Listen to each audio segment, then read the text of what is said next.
তো আজকে আমি আপনাদের একটা দৃশ্য এঁকে দেখাবো। তো দৃশ্যটা আঁকার জন্য আমি একটু আস্তে ধীরে আঁকতেছি যেন সহজে আপনারা এটা আঁকতে পারেন। তো আমি প্রথমে দুটো সহজ সোজা র্যাক দিয়ে নিচ্ছি। আমি আসলে এখানে তাল গাছ আঁকবো, যার কারণে আমি যে দুপাশ থেকে দুটা করে এভাবে করে সোজা র্যাক দিয়ে দিচ্ছি। আপনারা চাইলে স্কেল দিয়েও দিতে পারেন, কিন্তু স্কেল দিয়ে না দেওয়াই ভালো, একটু বেঁকাতেরা হওয়াটাই ভালো, এটা বেশি সুন্দর দেখা যাবে। তো এরপরে যে চারটা দাগ দেওয়ার পরে আমি কি করব, এরপর এখান থেকে যে আপনার নারিকেল গাছ তাল গাছের যে কোয়াগুলো থাকে এগুলো একটা একটা করে এভাবে এঁকে নেব।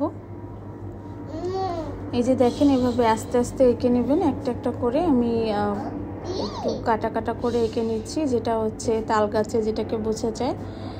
তো আমার মতন করে আপনারাও এভাবে সহজে এঁকে নেবেন। যদি আমার ভিডিও ভালো লাগে অবশ্যই আমার চ্যানেলটা সাবস্ক্রাইব করবেন এবং বেল আইকনটা ক্লিক করবেন, যেন নতুন ভিডিওগুলো আপনারা সহজেই দেখতে পান। তো আমি চেষ্টা করছি সহজে ছবি আঁকা আপনাদের শেখানোর জন্য। এভাবে করে আমি চারোটা তাল গাছের এঁকে নিব। এভাবে এটা আপনারা হাত দিয়ে আঁকতে পারবেন। তো আমার মনে হলো যে এটা একটু বেশি বড় হয়ে গিয়েছে, যার কারণে আমি উপরটা একটু মুছে নিচ্ছি। যে আমি রাবার দিয়ে উপরটা মুছে নিচ্ছি, যেহেতু আমি পেন্সিল দিয়ে আঁকি, যেন এটা কম পারফেক্ট না হলেও যেন মোছা যায় রাবার দিয়ে। তো এই তো আমার মনে হচ্ছে যে এখানে পাতাগুলো আঁকলে পাতাগুলো শেপটা ভালো আসবে। তো এরপর নিচে একটু বাড়িয়ে দিচ্ছি, দেখতে সুন্দর লাগবে এর জন্য। এই যে দেখেন, এরপর আমি এই দুইটার আগেও ঠিক ওইটার মতনই এভাবে করে এঁকে নেব। আপনারা আমার ভিডিওটা দেখলে খুব সহজেই আঁকতে পারবেন আশা করি। আমি একটু আস্তে ধীরে দেখাচ্ছি যেন সহজে আপনারা আঁকতে পারেন। তো এটা লাস্টটা আমি এভাবে একই রকমভাবে একটু এঁকে নিচ্ছি। একটু নিচ থেকে উপর থেকে চিকন করে এসে নিচ থেকে একটু মোটা করে আসবে। তারপর এটা চারপাশ থেকে আমি যে নিচে যেভাবে ঘাস থাকে সেটা বোঝানোর জন্য নিচ থেকে এভাবে দুটো র্যাক দিয়ে একটা টান দিব। এই যে দেখেন, এটা দেখতে সুন্দর দেখা যাবে, এর কারণেই আঁকা। এই যে আমি চারোটা গাছে এভাবে এঁকে নিলাম। এরপর আমি আঁকবো আপনার দেখাবো যে দূরের কি বলে এটাকে, মাটির স্তূপের উপরে। তো আমি এরপর গাছের পাতা এঁকে নেব, তাল গাছের পাতা। তো এর জন্য আমি এরকম দুটো র্যাক দিয়ে তারপর এটাকে গোল করে দেব এভাবে। যে ঠিক এভাবে আমার ভিডিওটা আপনারা একটু দেখেন, দেখলে সহজে আঁকতে পারবেন আশা করি। তো এই যে আমার দাগ দেওয়া শেষ। এরপর আমি পাতা আঁকবো। যেহেতু আমার মনে হচ্ছে যে এইখানে পাতাটা একটু বেশি বড় হয়ে যাবে, তার কারণে আমি কি করব, এটা আবারও রাবার দিয়ে একটু মুছে এটাকে একটু ছোট করে নেব। দেখেন, আপনারা ভুল হলে অবশ্যই ভুল হতে পারে, তো আপনারা আবার কালেক্ট করতে পারবেন ঠিক মতন। এর জন্য পেন্সিল দিয়ে আঁকাটাই আমার কাছে বেটার মনে হয়। তো এরপর আমি এই যে পাতা এঁকে নিচ্ছি। এটা তাল গাছের পাতা। তাল গাছের পাতা যেহেতু দূর থেকে এত স্পষ্ট বোঝাও যাবে না, এটা মূলত বাচ্চাদের জন্য যারা সহজে আঁকতে পারে, তার কারণে ভিডিওটা করা। তো এরপর উপরের পাতাটাও আমি এঁকে নেব। উপরের পাতাটা এই যে এভাবে এঁকে নেব। আমার আঁকা হয়ে গিয়েছে। এই যে এরপর কয়টা গাছের পাতাই আমি এঁকে নিচ্ছি। এটা একটু একদম সাথে লাগিয়ে দেবো যেন দূর থেকে বোঝা যায় যে পাশাপাশি, কিন্তু এটা আসলে পাশাপাশি না, দূর থেকে অনেক কিছুই পাশাপাশি মনে হয়। তো আঁকার ক্ষেত্রে এগুলো একটু খেয়াল করতে হয়।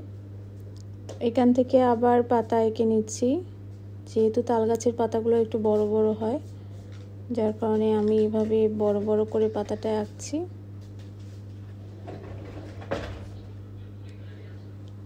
যে দেখেন, এটা মনে হচ্ছে যে দূর থেকে একটা গাছের পিছনে আর একটা গাছ এই যে আমার হয়ে গেছে চারোটা পাতা। আমি আর আঁকা দেখালাম না।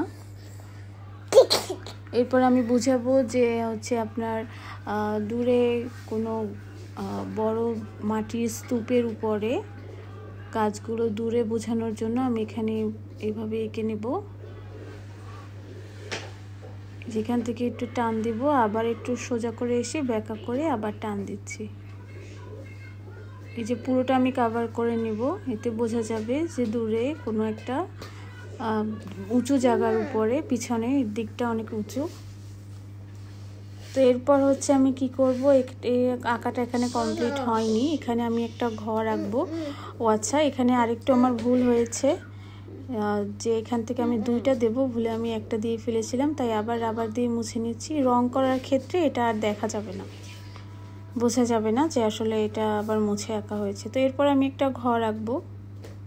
ঘরটা দেখেন আমি কত সহজে আঁকবো, এটা আমি আপনাদের দেখাচ্ছি, আপনারা চাইলে খুব সহজে এঁকে নিতে পারবেন।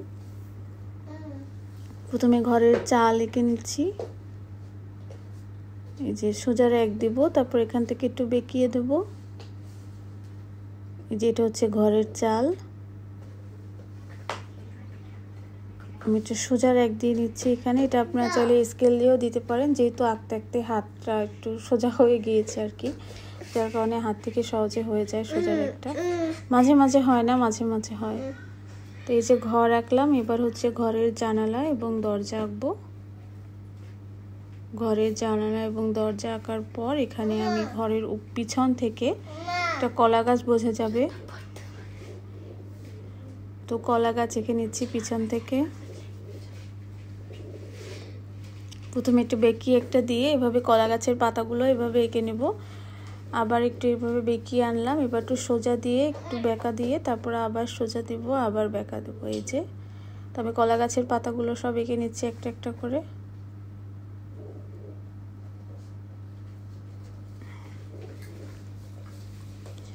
যে একটা একটা করে কলা গাছের পাতাগুলো আমি এঁকে নিলাম। তো এটা আঁকার পরে মাঝখান থেকে একটা পাতা আঁকবো এবং এটার দুই পাশে আমি এভাবে করে দিচ্ছি, এটা দুই পাশ থেকে দিব। তো হয়ে গেছে আমার গ্রামের দৃশ্য আঁকা। এরপর হচ্ছে রং করলে ছবিটা কমপ্লিট হয়ে যাবে। আমি রং করে দেখালাম না, কারণ ভিডিওটা অনেক বড় হয়ে যাবে, যার কারণে আপনারা চাইলে এটা সহজেই সবাই একটু ট্রাই করতে পারবেন। এরপর আরেকটু বাকি আছে, তো আমি কি করলাম, এখান থেকে একটা মাঝখান থেকে রাস্তা দিব, যেভাবে বেঁকিয়ে এনে আবার এই যে একটা দিয়েছিলাম এটার আগা থেকে এভাবে একটু বেঁকিয়ে এনে নিচটা ছড়িয়ে দেব। এটা বোঝা যাচ্ছে এটা একটা গ্রামের সরু পথ। হয়ে গেছে আমার দৃশ্য। ধন্যবাদ।